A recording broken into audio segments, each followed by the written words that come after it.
En gros, ils m'ont dit que j'étais pas assez prêt, tu vois. Ils m'ont dit que j'étais tuba. Ça veut dire maintenant, gros, la vie de ma mère restait branchée. C'est leur problème. Là, j'ai eu de l'exposition, j'ai fait un zénith devant 5000 personnes, ma gueule. Ça veut dire maintenant, on va voir c'est comment, frère. Vous allez voir. Vous allez voir pour de vrai. Et ceux qui rigolent, ma gueule, je m'en bats les couilles, frère.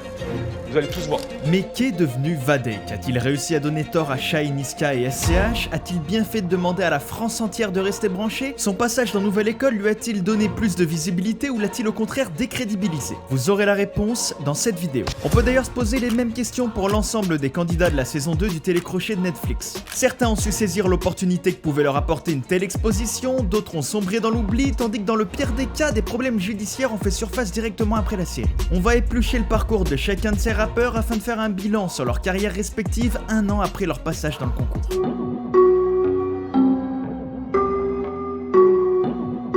Et on démarre cette vidéo avec Do. Il s'est directement démarqué dans l'émission grâce à son énergie et son style qui lui ont valu d'être comparé à DMX, flatteur. Il est donc parvenu jusqu'à la finale en passant les étapes les unes après les autres sans trop de difficultés. Bon, malheureusement pour lui, il va perdre la finale alors qu'il méritait franchement de la gagner. C'est d'ailleurs son morceau sobrement intitulé Finale qui a le mieux marché puisqu'il compte 24 millions de streams sur Spotify. Sur ce morceau justement, beaucoup de personnes lui ont reproché de s'approcher beaucoup du style de Jossman, mais quand on se penche sur sa discographie, on se rend vite compte qu'il a vraiment un style et une DA bien à lui et surtout extrêmement travaillé. C'est sombre et violent, ça se démarque de tout ce qui se fait aujourd'hui et surtout ça fonctionne super bien. Et son autre grosse force, c'est aussi son identité visuelle. Ses clips sont magnifiques, il utilise beaucoup de plans fixes, c'est très cinématographique et ça marche bien. Et peu de temps après l'émission, il va sortir le projet Denis. C'est ultra sombre comme tout ce qu'il avait fait avant. C'est très qualitatif, mais par contre ça va difficilement toucher un large public puisque ce n'est absolument pas mainstream. Il me faudra plus qu'un 9. Ma qualité, ma 09. De quoi rameuter tous les keufs. Et plus récemment en 2024, il va sortir le projet État d'âme en 2 parties qui est pour le coup beaucoup plus accessible mais tout aussi qualitatif.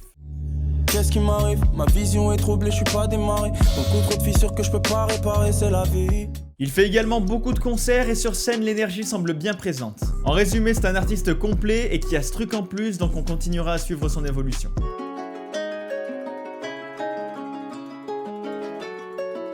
Naira va sortir au premier tour et beaucoup avaient crié au scandale après cette élimination puisqu'elle était confrontée à SL Crack et Bias qu'elle avait totalement éteint en freestyle. Bon, après l'émission, elle n'a pas été ultra productive, elle a sorti quelques singles et un mini EP de 3 titres en 2024. C'est une artiste ultra polyvalente, elle sait aussi bien rapper que chanter. Sa proposition est super bien travaillée, elle a beaucoup de talent et elle puise dans ses origines égyptiennes et marocaines qui influent beaucoup sur la couleur de sa musique. Atika.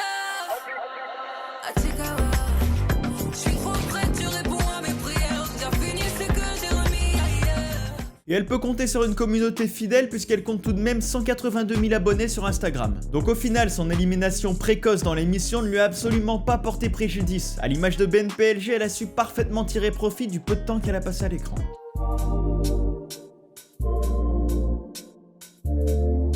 On enchaîne avec LP, le MC le plus souriant de cette émission. Il se démarque immédiatement par sa technique et il va faire un bon parcours, mais il sera malheureusement éliminé aux portes de la finale à l'épreuve des feats.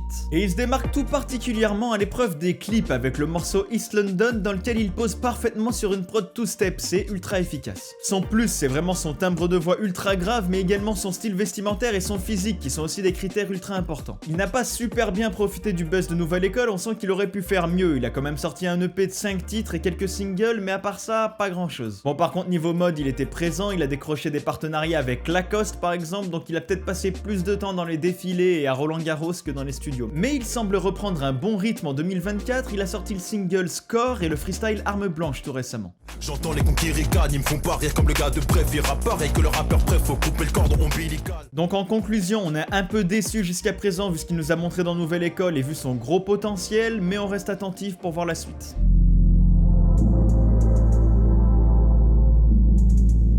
Coelho, c'était très certainement le rappeur qui était déjà le plus connu avant le début de l'émission, donc c'est celui qui avait le plus gros à perdre. Il échoue en finale en tentant le pari de faire un morceau ultra mainstream avec Zekpi sur la prod. Bon, les jurys lui ont reproché pendant toute l'émission de ne pas prendre de risques et au final il l'élimine en finale en disant qu'il s'est trop éloigné de son style de base, donc ce n'était pas vraiment logique. Après l'émission, il a sorti un projet dans lequel il a intégré ses passages dans Nouvelle École et c'est justement ces 2 morceaux, AMF et Soundcheck, qui ont le mieux marché, pour le reste c'est assez mitigé. Et en 2023, il a défendu ce projet avec avec une tournée dans toute la France. Et en plus de ça, il anime aussi un podcast qui s'appelle Maïr Radio. Son passage dans Nouvelle École au final n'a pas vraiment fait évoluer son statut, mais ça n'a pas non plus entaché son image. Et il a annoncé un premier album pour 2024, à voir s'il va enfin réussir à passer un cap vu les nombreuses années qu'il a déjà passé dans le rap.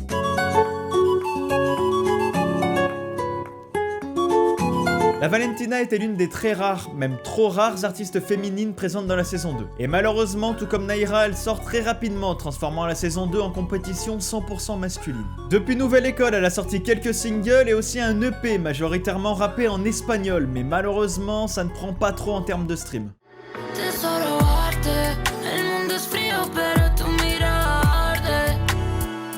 Elle essaye aussi d'utiliser TikTok comme levier de promotion, mais ça ne prend pas non plus. Pourtant, son dernier EP n'est pas mauvais du tout, mais elle a du mal à trouver son public. Avec seulement 5000 abonnés sur son compte Instagram, sa carrière ne décolle pas vraiment. Donc au final, Nouvelle École ne lui aura même pas permis d'avoir une petite impulsion, il faudra qu'elle trouve un autre moyen de se faire entendre.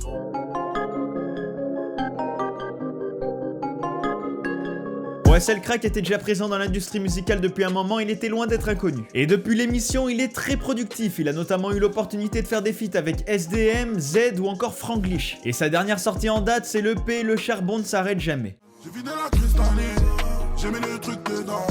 Maintenant y'a plus d'amis, maintenant y'a plus de temps. Mais il faudrait qu'il arrive à se réinventer s'il veut vraiment passer un cap, puisqu'il est dans l'industrie depuis longtemps, il a l'opportunité de faire des feats avec de très gros rappeurs, mais pourtant sa carrière ne décolle pas vraiment. Bon, après tout est relatif, il a quand même des morceaux qui ont très bien marché en termes de stream, mais pour la plupart ce sont des feats. On imagine qu'il a de plus grandes ambitions et qu'il aimerait fidéliser une communauté bien plus importante.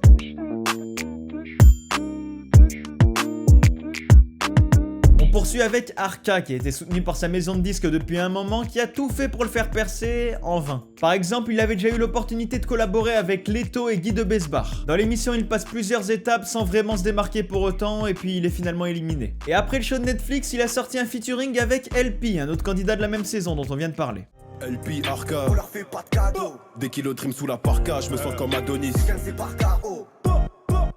Et sa dernière sortie en date est le single Samira à la fin de l'année 2023 et depuis c'est silence radio. Alors est-ce qu'il a définitivement mis une croix sur sa carrière musicale? En tout cas depuis quelques temps il ne poste que des photos de vacances sur ses réseaux. Et autre fait intéressant, il est également entrepreneur puisqu'il a aussi lancé une agence de mannequins qui s'appelle Soglam Agency. Mais bon en réalité quand on creuse un peu sur la nature de son activité, il accompagne des créatrices de contenu X sur OnlyFans, une reconversion assez originale donc.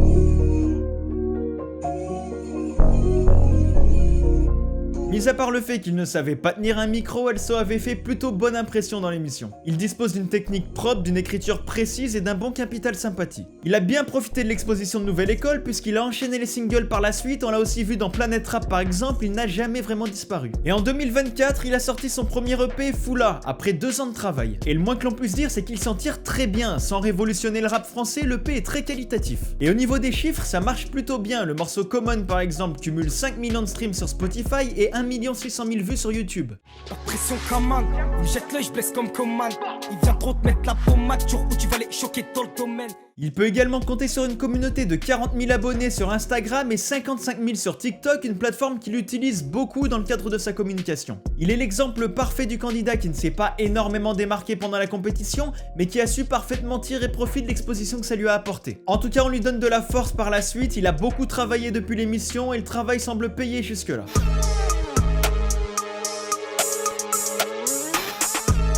Warren, au contraire, s'était vraiment démarqué pendant l'émission, il a surpris beaucoup de téléspectateurs dès sa toute première apparition. Son flow déjanté agrémenté par un grain de folie était ultra efficace, il est vite devenu le chouchou des téléspectateurs qui ont été extrêmement déçus après son élimination. Mais à l'inverse d'un bébé Jacques qui a mis une claque à tous ceux qui se sont penchés sur sa discographie après l'avoir découvert sur Netflix, quand on creusait un peu l'œuvre de Warren, on était vite déçus. Une fois l'effet de surprise passé, on détecte vite des failles dans la profondeur de ses morceaux et le côté schizophrène semble un peu forcé. C'est plus facile à dire qu'à faire, mais ceux qui agissent ont beaucoup plus de résultats que ceux qui ne disent rien.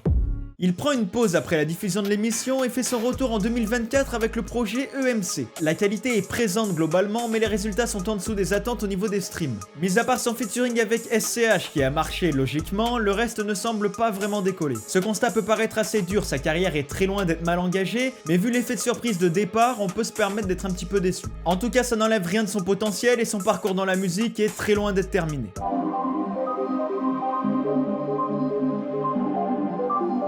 Ah, Vadek, c'est l'un des candidats les plus marquants de cette saison, mais pour de mauvaises raisons. L'histoire s'était très mal terminée pour lui, c'est devenu la risée des réseaux sociaux après avoir très mal digéré son élimination. Selon lui, il a tiré profit de son passage dans l'émission puisqu'il a fait un zénith devant 5000 personnes à la première épreuve. Mais il a perdu quelque chose de beaucoup plus important, sa crédibilité. Bon, directement après l'émission, il a sorti un clip pour essayer de redorer son image et franchement... bah c'est pas mal du tout. Le clip est très bien réalisé et le morceau a le mérite d'être assez créatif, il y a de l'idée derrière. Pas assez de doigts pour compter tous les couteaux qu'on m'a plantés dans le dos. L'alias est little, faut la gonfler. J'étais pas la cousin, j'ai perné dans le dos. Il a ensuite sorti plusieurs singles pour aboutir à la sortie d'un projet en 2024 qui s'appelle Du Temps. La proposition artistique est loin d'être mauvaise et on sent qu'il y a beaucoup de travail derrière, il avait vraiment envie de bien faire. Mais le problème, c'est que sous toutes ces publications, on trouve que des personnes qui le vannent pour son passage dans Nouvelle École. Ça risque donc d'être très dur pour lui, il a vraiment perdu gros après cette séquence. Il est l'exemple parfait de ce qu'il ne faut absolument pas faire dans Nouvelle École. L'exposition apportée par Netflix est une très belle opportunité, mais elle peut aussi virer au cauchemar.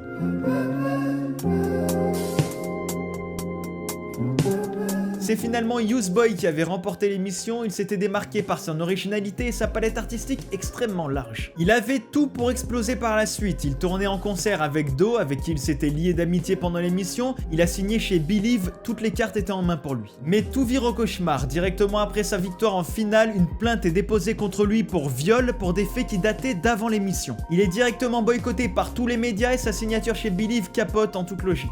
Forcément, il n'est pas très productif par la suite vu ses problèmes judiciaires, mais il sort quand même quelques singles. Au final, la plainte pour viol sera classée sans suite, mais vu la résonance de l'affaire, ça semble impossible pour lui de rebondir. À l'image d'un Mohala Squall ou d'un Romeo Elvis, se relever après ce genre d'affaire relève de l'impossible. Sa dernière sortie en date est toute récente, c'est le single Bada Bada dans un registre complètement différent. Entre les talons et le gloss, on va balader de ça.